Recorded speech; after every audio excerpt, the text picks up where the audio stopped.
ராமநாதபுரம் அடுத்துள்ள பெரியபட்டணம் மீன் மார்க்கெட்டில் பொதுமக்கள் விற்பனைக்காக வைக்கப்பட்டிருந்த 11 கிலோ கெட்டுப்போன மீன்களை உணவு பாதுகாப்புத்துறை அதிகாரிகள் பறிமுதல் செய்து அளித்தனர். ராமநாதபுரம் மாவட்டம் பெரியபட்டணம் ஊராட்சி பொது மீன் மார்க்கெட்டில் கெட்டுப்போன மீன்கள் விற்பனை செய்யப்படுவதாக உணவு கீழக்கரை பாதுகாப்புத்துறை அலுவலர் ஜெயராஜுக்கு ரகசிய தகவல் கிடைத்தது. இதைத் தொடர்ந்து ஜெயராஜ் மற்றும் மீன்வள ஆய்வாளர்கள் சாகுல் ஹமீத், சாகர் மித்ரா, பணியாளர் இலக்கியா வேந்தன் ஆகியோர் இன்று காலையில் பெரியபட்டினம் மீன் மார்க்கெட்டில் உள்ள மீன்கள் ஆய்வு செய்யப்பட்டன. இதில் 11 கிலோ கெட்டுப்போன மீன்கள் பறிமுதல் செய்து அளித்தனர்.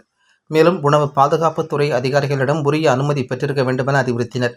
மேலும் பாதுகாப்பற்ற முறையில் மீன்களை விற்பனை செய்த நபர்களுக்கு அபராதம் விதிக்கப்பட்டது.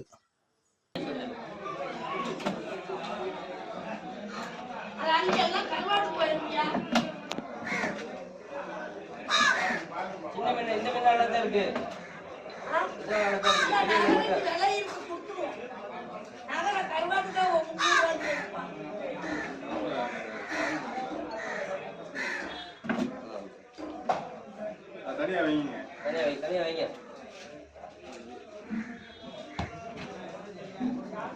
அந்த பெட்டில